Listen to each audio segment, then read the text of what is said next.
Bonjour, nous sommes le dimanche 21 juillet 2024 et nous allons parler de ChatGPT 4o Mini, la version plus légère que GPT 4o. Et nous allons voir la différence au niveau de la performance par rapport aux autres intelligences artificielles et leur coût, l'évolution du coût. N'oubliez pas de vous abonner pour plus de news sur le monde de la high-tech ainsi que les bons plans et également sur mon Twitter. Les soldes d'été se terminent bientôt le 23 juillet. Il y a encore quelques bonnes affaires à réaliser. GPT-4o Mini. OpenAI veut faire des merveilles à moindre coût. Rendre l'IA avancée accessible à tous. Ça commençait déjà avec ChatGPT il y a quasi 2 ans environ. Et là, on a eu pas mal d'autres versions, GPT-2, 3, 3.5, 4, 4o, 4o Mini. Et les coûts aussi ont évolué. C'est la promesse d'OpenAI qui dévoile GPT-4o Mini avec une API à coût abordable et un déploiement dans ChatGPT. Avec son modèle d'IA GPT-4o, qui est actuellement sa proposition la plus performante, OpenAI annonce une version plus petite et moins chère baptisée GPT-4o Mini. Et nous allons voir qu'elle est moins onéreuse, mais pas beaucoup moins performante. Via son API, GPT-4o Mini est disponible en tant que modèle prenant en charge le texte et la vision à un prix de 0,15 $ pour 1 million de tokens d'entrée et 0,60 $ par million de tokens de sortie. Les tokens, c'est les unités de mots. OpenAI évoque l'équivalent de 2500 pages d'un livre. Vanté nettement plus performant que GPT 3.5 Turbo pour des tâches comme l'extraction de données structurées depuis des fichiers reçus ou la génération de réponses avec l'historique d'un fil de discussion, GPT-4o Mini est aussi plus de 60% moins cher. Alors ça, c'est un très bon point, ça. À ce titre de comparaison, l'API pour GPT-4o est à 5 $ par million de tokens d'entrée et 15 $ par million de tokens de sortie. Voilà la différence entre GPT-4o et GPT-4o Mini.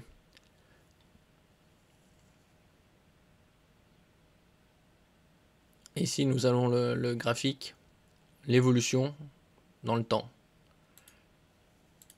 Là, c'est un peu mieux. Alors là, c'était en mars 2023, donc c'est un peu moins d'1 an et demi. GPT 3.5 Turbo, 2 $ par million de tokens. 3 mois après, c'est descendu de 20%, 1,6 $. 4 mois après, non, 5 mois, de juin à novembre, c'est passé de 1,60 à 1,20, donc 25% de réduction encore. De novembre à janvier, novembre 2023 à janvier 2024, c'est passé d'1,20 $, ça a franchi le cap du symbolique du dollar, et c'est descendu à 0,70 avec GPT 3.5 Turbo.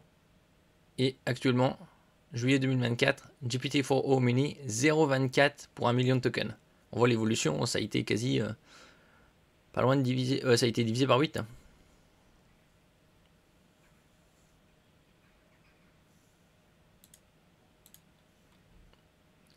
OpenAI précise que GPT-4o Mini sera accessible dans ChatGPT à la fois pour les utilisateurs gratuits et payants et remplacera GPT 3.5. Ultérieurement, l'aspect multimodal de GPT-4o Mini sera plus abouti grâce à la prise en charge de texte, des images, des vidéos et de l'audio en entrée et en sortie. Le modèle dispose d'une fenêtre contextuelle de 128 000 tokens et prend en charge jusqu'à 16 000 tokens de sortie par requête. Sa base de connaissances s'étend jusqu'en octobre 2023. Donc c'est pas encore du temps réel sur les données actuelles. Et ici, nous allons voir les comparaisons par rapport aux autres IA. Les inévitables comparaisons pour montrer les muscles.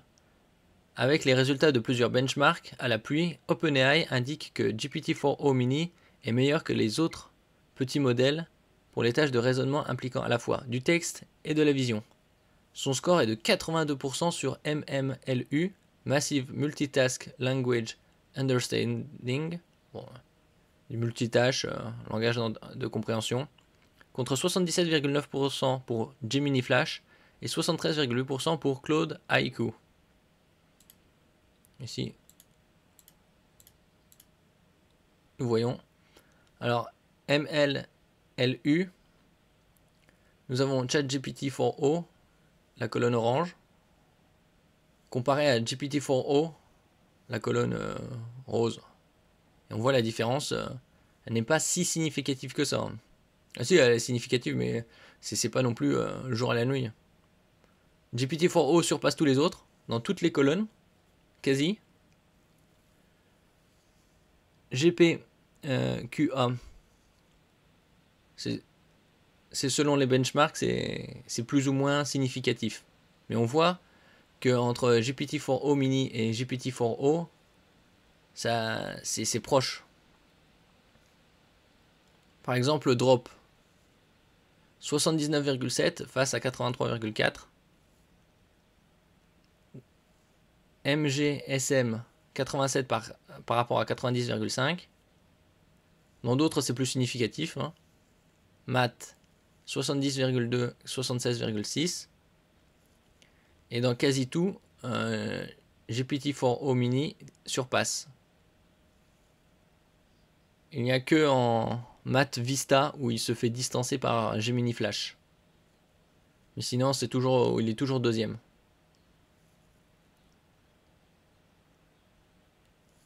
Human Eval, 87,2, 90,2.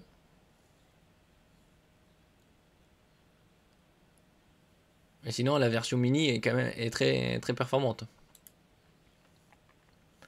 Là, ça mesurait le accuracy, l'exactitude.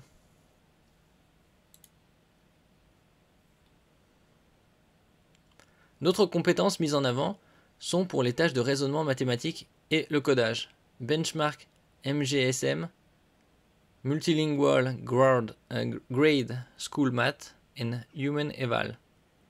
Et dans une moindre mesure, le raisonnement multimodal MMU. Multidiscipline Multimodal Understanding. Bien évidemment, sans jamais atteindre le niveau de GPT-4o.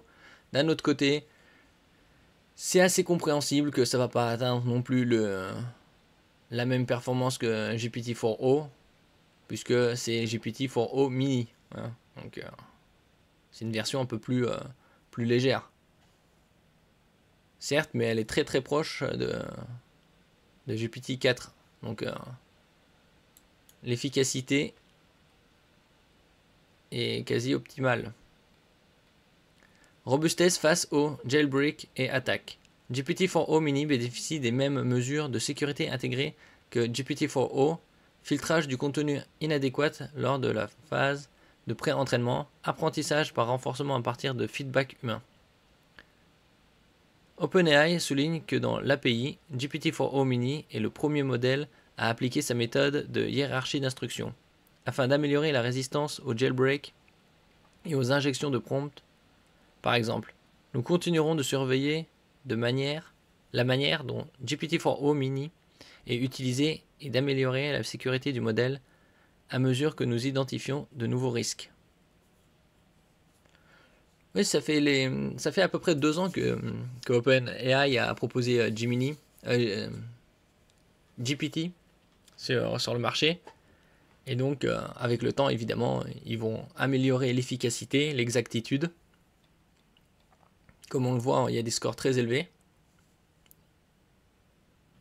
Et on voit aussi la différence entre GPT-4o mini et GPT 3.5 Turbo. Par exemple, dans la première colonne, MMLU, GPT 3.5 Turbo est à 69,8, alors que GPT-4o mini est à 82. Et on voit une sacrée différence dans chaque benchmark.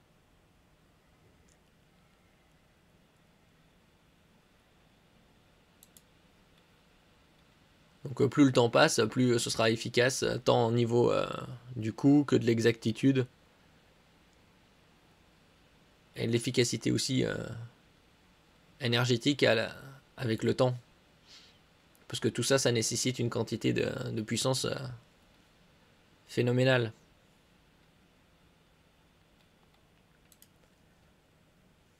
Merci pour votre écoute. N'oubliez pas de mettre un j'aime, un commentaire, de partager et de vous abonner à la chaîne. À la prochaine fois.